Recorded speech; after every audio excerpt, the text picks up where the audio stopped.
Excelentísima embajadora Marianne Konings, bienvenida a esta universidad. Señor secretario de Educación, señor vicerrector, señor director, bienvenidos sean todos ustedes, y también un saludo a los compañeros que nos comparten a través de la transmisión desde el campus de Tijuana, aprovechando las tecnologías de la información y comunicación para compartir el conocimiento y la vida universitaria desde esta Facultad de Ciencias Sociales y Políticas. Sin duda que esta presentación, particularmente para los interesados en relaciones internacionales y en la política de administración pública, será de mucho provecho, y como lo más importante es la presencia y el mensaje de nuestra conferencista, le agradezco su presencia, señora embajadora, señor secretario de Educación, agradecer la presencia también de los jóvenes estudiantes y de los académicos, y sin mayor preámbulo le cederemos la palabra a nuestra conferencista de honor, la embajadora Marianne Konings. Muchas gracias y buenos días.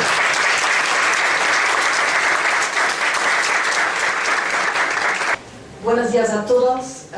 Como embajadora de la Unión Europea aquí en México, es un gran honor para mí estar con ustedes en la Universidad Autónoma de Baja California.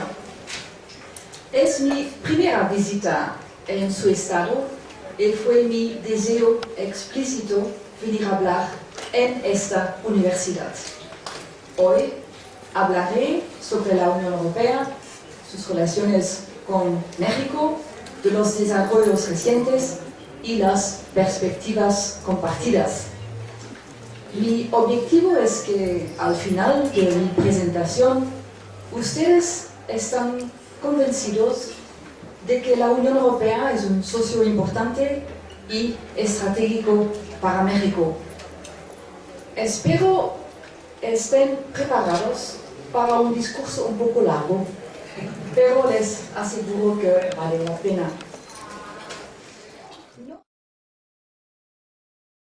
Por siglos, Europa para México significaba España. Hoy se trata de las relaciones de México con la Unión Europea, una de las regiones más poderosas del mundo. La Unión Europea empezó con solo 6 países. Esta idea surgió de la experiencia de 2 guerras mundiales que devastaron al continente europeo. Y la estrategia funcionó. Al poco tiempo, otros estados europeos quisieran sumarse a esta unión próspera, basada en valores y principios clave como la democracia, el respeto de los derechos humanos y el Estado de Derecho. Más recientemente, 10 países europeos, la mayoría de los cuales se encontraban detrás de la cortina de hierro, se sumaron a la Unión. Es lo que habían querido por más de 40 años.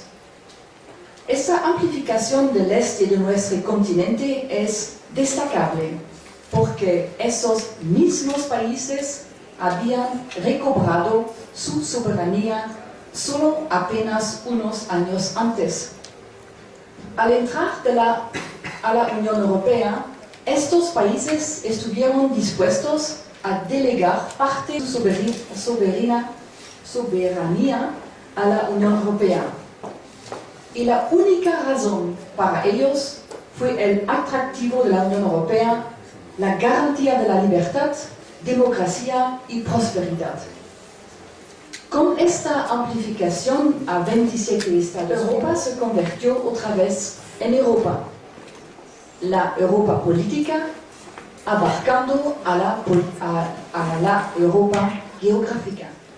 Hoy, la Unión Europea ya no es solo asunto de guerra. La Unión Europea significa una era de libertad, seguridad y justicia. Se trata de un mercado único sin fronteras. Una unión con libertad de movimiento de personas, bienes, capital y servicios. Hoy, los ciudadanos de la Unión pueden viajar desde Helsinki, Finlandia, hasta Lisboa, Portugal, sin fronteras, sin control de fronteras. Hoy existe un sistema de educación superior en la Unión Europea que permite a los estudiantes realizar sus estudios en distintos países. Por ejemplo, un estudiante belga puede hacer parte de sus estudios en España, Francia, Alemania, Polonia. Esto es conocido como el programa Erasmus de la Unión Europea, un programa que para mí es de los más exitosos. Fue este éxito el que provocó la creación de... Hoy muchos estudiantes mexicanos estudian en Europa y muchos europeos estudian en universidades mexicanas. Por ejemplo, me da mucho gusto que actualmente 10 estudiantes de su universidad han recibido becas Erasmus Mundus para estudiar en España, Italia, Francia y Polonia. La Unión Europea es también una de las economías más fuertes del mundo. Y un hito de la historia de la Unión Europea fue la introducción del euro, una moneda común.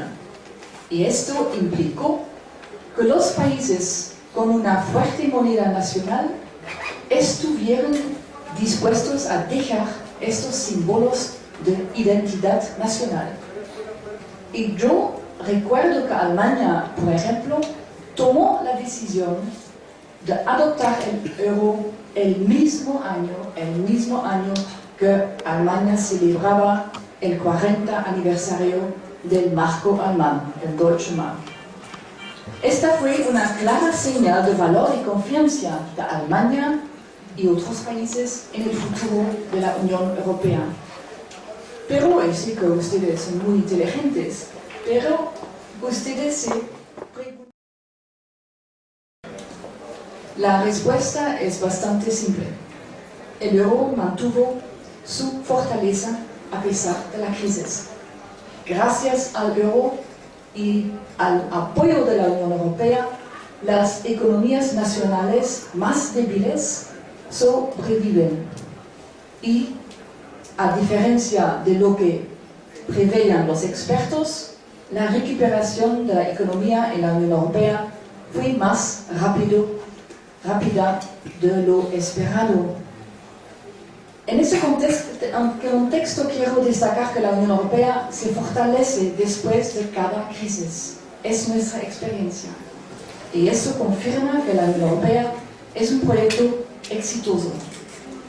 La Unión Europea cuenta también con una política de solidaridad en la cual los países más ricos ayudan a los países más pobres. Pero esto no es solamente solidaridad con el resto del mundo. La Unión Europea es el primer donante a nivel mundial para proyectos de cooperación al desarrollo. La Unión Europea es uno de los principales actores internacionales. Es un bloque comercial más grande del mundo y tiene una de las más grandes redes de acuerdos comerciales y de cooperación en el mundo. Cuenta con una amplia red de embajadas, representaciones de la Unión Europea. Tenemos cerca de 140 embajadas de la Unión Europea en el mundo.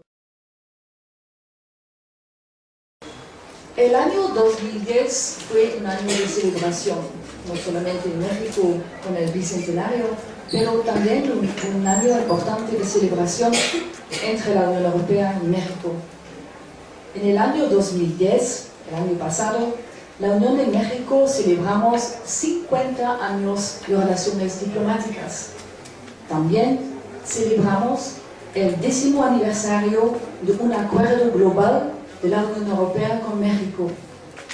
Un acuerdo global es un acuerdo el más avanzado que la Unión Europea puede tener con cualquier otro país. Y fue el primer acuerdo de este tipo que la Unión firmó con algún país de América Latina. La Unión Europea también tiene una asociación estratégica con México. Y solamente tenemos asociaciones de este tipo con 9 países en el mundo. Entre estos podemos contar con otras economías emergentes como Brasil, India o Rusia, por mencionar algunos. Quiero destacar que México es el único país con el que tenemos un acuerdo global y una asociación estratégica. Esto no es muy conocido, pero es muy importante, porque es una indicación fuerte de que la relación entre la Unión Europea y México es única y intensa. Quiero destacar que el acuerdo cuenta con un amplio programa de cooperación entre la Unión Europea y México, con las autoridades federales a nivel estatal, pero también con la sociedad civil, con los empresarios y con los ciudadanos. El acuerdo global tiene tres pilares importantes: un diálogo político, un tratado de libre comercio y la cooperación. Pero, ¿qué quiere decir en realidad? El diálogo político significa reuniones de manera regular para discutir acerca de todos los asuntos de interés común, con el objetivo de tener más consultas en las organizaciones internacionales a las cuales los dos pertenecemos. En esos encuentros participan nuestros jefes de estados con las cumbres. Por ejemplo, en el año 2010 había también la primera cumbre entre la Unión Europea y México con la participación de su presidente. Hay también encuentros entre nuestros secretarios, son las reuniones ministeriales, con altos funcionarios y también con congresistas. En el ámbito comercial tenemos el Tratado de Libre Comercio, que tiene resultados muy favorables. Por ejemplo, el comercio entre México y la Unión Europea ha crecido cerca de 200% durante los últimos 10 años. 200%. También nuestras inversiones en México crecieron considerablemente mucho. Esto ha ayudado a diversificar las relaciones económicas y comerciales que México tiene principalmente con su vecino del norte. Estamos aquí muy cerca de la frontera. Sabemos que la relación de México con los Estados Unidos es muy estrecha, es evidente, es normal. Nosotros en Europa tenemos también relaciones muy estrechas con nuestras vecinas. Pero sin embargo, consideramos vital reducir la dependencia entre mercados para disminuir el impacto negativo de la crisis. Si algo hemos aprendido de la crisis de 2008, es que no es conveniente tener casi la totalidad del comercio con un solo socio. Y por eso insistimos en que el comercio entre México y la Unión Europea debería tener mayor relevancia. El tercer ámbito con una cooperación más elevada, después la seguridad, cambio climático, es los derechos humanos. La Asociación Estratégica ha previsto una cooperación reforzada en el ámbito de derechos humanos. El año pasado tenemos el primer diálogo a alto nivel sobre derechos humanos aquí en México, y en 2 semanas se tendrá el segundo diálogo sobre derechos humanos en Bruselas, al cual yo voy a participar. Con estos 2 instrumentos, la Asociación Estratégica y el Acuerdo Global, contamos con un diálogo y una cooperación de verdaderos socios. México es un socio.